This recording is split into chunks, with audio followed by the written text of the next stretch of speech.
Use of would में आज हम देखेंगे subject will be able to work का फर्स्ट फॉर्म प्लस ऑब्जेक्ट और subject would be able to work का फर्स्ट फॉर्म प्लस ऑब्जेक्ट, दोनों में अंतर क्या है।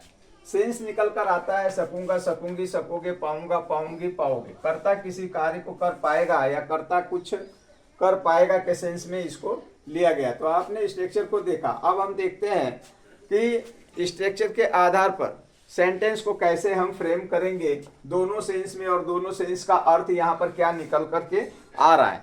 तो सकूंगा, सकूंगी, सकोगे को देखने के लिए हम पहले एक सेंटेंस लेते हैं। जैसे हमने सेंटेंस लिया कि मेरे पापा कह रहे हैं तुम डॉक्टर बन सकोगे। मेरे पापा कह रहे हैं, प्रेजेंट सिचुएशन की बात है, यहाँ सिचुएशन पे आधारित सेंटेंस दिए गए हैं। तो सिचुएशन अगर प्रेजेंट है तो हम विल बी एबल टू का प्रयोग करेंगे। अगर सिचुएशन पास्ट का दे रहा हो तो हम वुड बी एबल टू का यूज यहाँ पर करेंगे। तो आइए देखते हैं सेंटेंस को। मेरे पापा कह रहे हैं कि तुम डॉक्टर बन सकोगे। My father is saying, my father is saying that तुम डॉक्टर बन सकोगे। You will be able to, you will be able to become a doctor,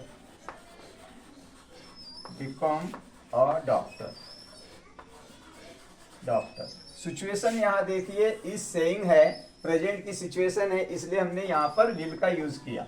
और जब हम वुड का यूज करेंगे तो सिचुएशन पास्ट की बताएगा। जैसे मेरे पापा कह रहे हैं कि स्थान पे आ जाएगा मेरे पापा कह रहे थे कि तुम डॉक्टर बन सकोगे।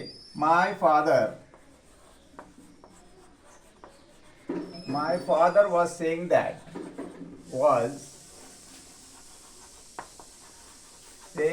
that अब यहाँ हम जो है वुड का प्रयोग करेंगे क्योंकि सिचुएशन पास्ट की बता रहा है। you would be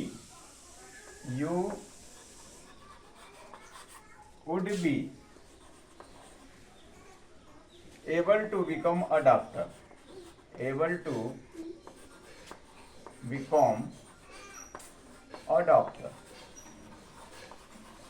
और एक सेंटेंस लेकर देखते हैं हम यहाँ पर। राम कहता है मैं पास नहीं हो सकूंगा। राम कहता है मैं पास नहीं हो सकूंगा का सेंस है यहाँ पे। अब ये कहता है, प्रेजेंट की बात आ रही है, प्रेजेंट की फीलिंग आ रही है। Ram says that,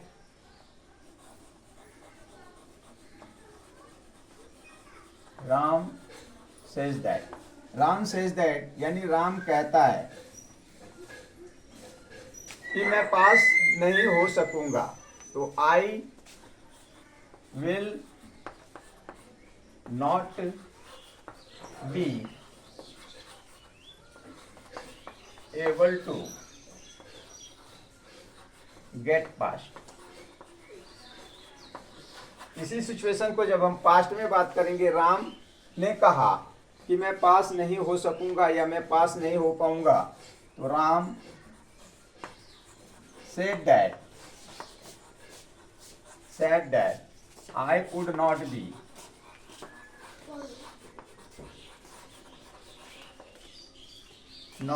able to get fast।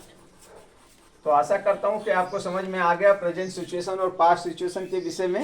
एक सेंटेंस हम और देखते हैं कि मेरे पापा कह रहे हैं कि वो पैसे इकट्ठा नहीं कर पाएगा। मेरे पापा कह रहे हैं कि वो पैसे इकट्ठा नहीं कर पाएगा। सिचुएशन प्रेजेंट की है, मेरे पापा कह रहे हैं। माई father is saying that he will not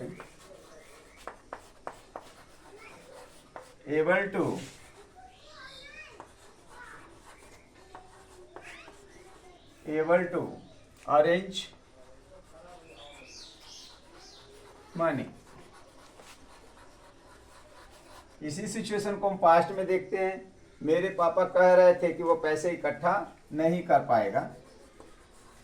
my father was not saying that was saying that he, अब यहाँ would का यूज लेंगे, पास्ट सिचुएशन की बात हो रही है, would not be able to arrange money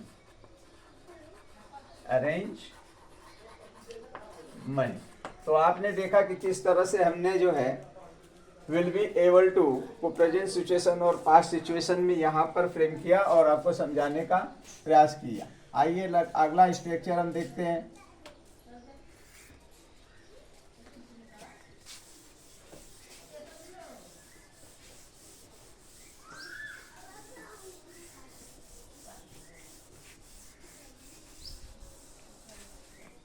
अगला स्ट्रक्चर हमारा है would you mind plus verb का first form ING object.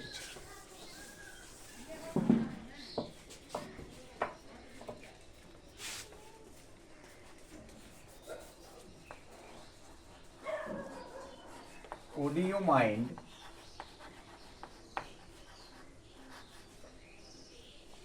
Plus verb का फर्स्ट फॉर्म आईएनजी ऑब्जेक्ट।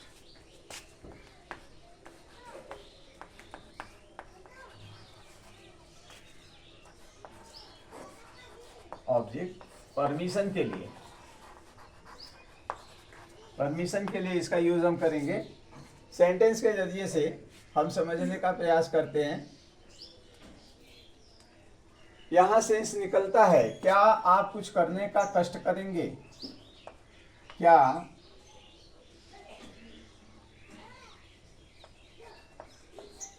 कर्ता कुछ करने का कष्ट करेगा?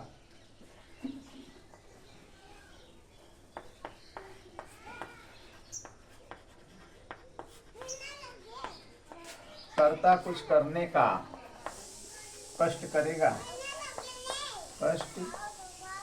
करेगा के सेंस में। या फिर क्या आपको कुछ करने में दिक्कत तो नहीं है, इस तरह का सेंटेंस। क्या आपको कुछ करने में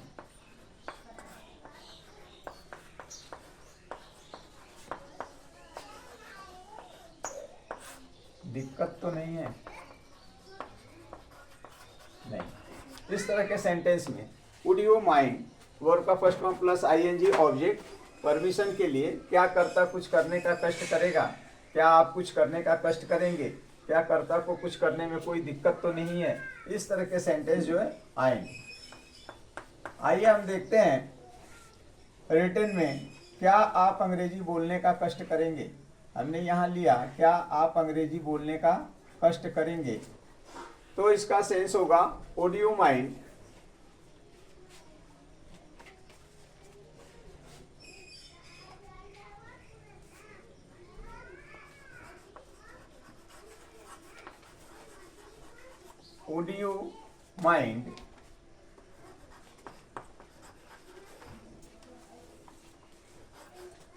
वर्ब का फर्स्ट फॉर्म प्लस आईएनजी आप लगाएंगे। तो यहाँ हमने कहा क्या आप अंग्रेजी में बोलने का कष्ट करेंगे, तो वुड यू माइंड स्पीकिंग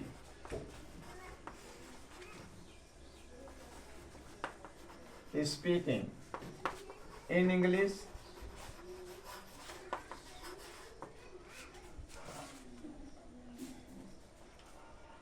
क्या आप स्टेज पर आने का कष्ट करेंगे? Would you mind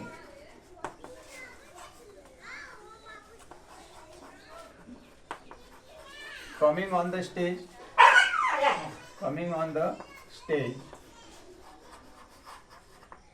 और ये क्वेश्चन मार्क है, इसलिए हम जो है इंट्रोगेटिव का मार्क्स लगाएंगे।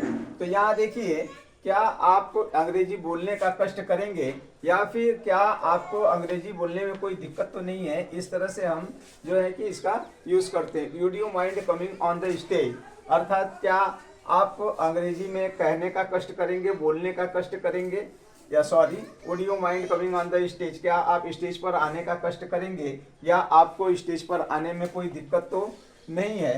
सेंटेंस लेते हैं आगे। क्या आप मुझे अंग्रेजी पढ़ाने का कष्ट करेंगे? Would you mind teaching me English? इस तरह से सेंटेंस को हम यहाँ पर फ्रेम करते हैं। क्या आप मुझे बताने का कष्ट करेंगे? Would you mind telling me? Would you mind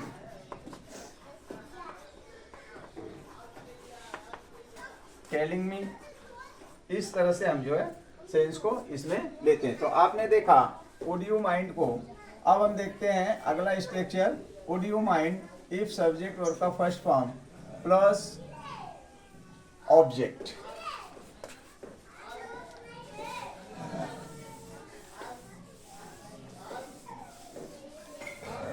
would you mind, अगला स्ट्रक्चर हमारा होगा वुड से related. Would you mind if, would you mind if. अब इफ के बाद जो है हमारा सब्जेक्ट प्लस वर्ब का फर्स्ट फॉर्म फिफ्थ फॉर्म और ऑब्जेक्ट आएगा। सब्जेक्ट प्लस वर्ब का या तो फर्स्ट फॉर्म या तो फिफ्थ फॉर्म प्लस ऑब्जेक्ट होगा। आप यहाँ देखेंगे कि प्रेजेंट इंडेफिनिट की तरह जो है प्रेजेंट इंडेफिनिट की तरह ये होता है। तो हमने यहाँ सेंटेंस लिया, क्या आपको बुरा लगेगा अगर कर्ता कुछ करे? सेंस क्या निकलता है? क्या आपको बुरा लगेगा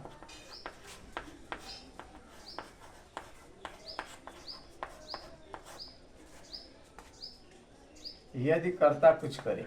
यदि कर्ता कुछ करे के सेंस, कुछ करे।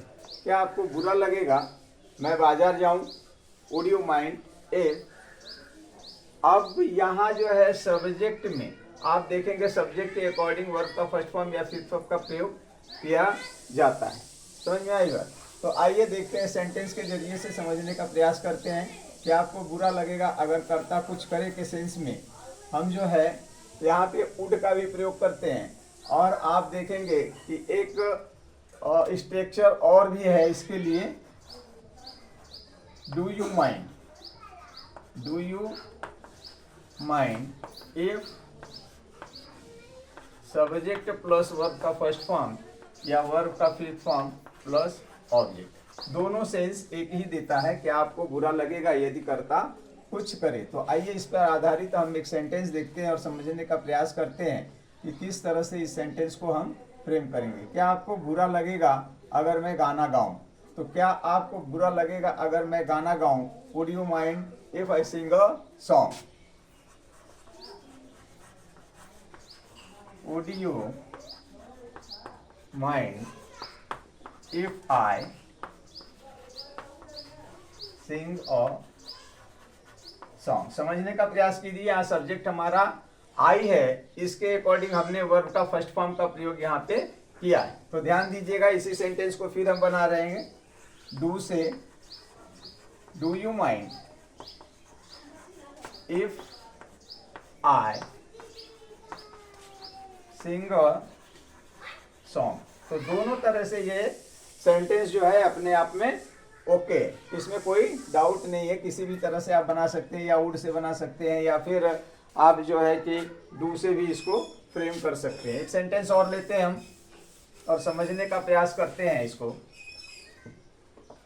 अगला सेंटेंस है हमारा, क्या आपको बुरा लगेगा मैं एक पत्र लिखूं? क्या आपको बुरा लगेगा मैं एक पत्र लिखूं? तो would you mind, would you mind if I write a letter? और इसी को फिर हम डू से भी फ्रेम कर सकते हैं। Do you mind if I write a letter. तो आपने देखा है अंग्रेजी की ब्यूटी है कि दोनों तरह से सेंटेंस को हम फ्रेम कर सकते हैं। क्या आपको बुरा लगेगा हम थोड़ी देर खेल लें? क्या आपको बुरा लगेगा हम थोड़ी देर खेल लें? दोनों सेंटेंस को एक बार दोनों तरीके से हम बनाते हैं। या तो हम डू का प्रयोग करेंगे या फिर हम यहाँ पे वुड का प्रयोग करेंगे। तो वुड यू माइंड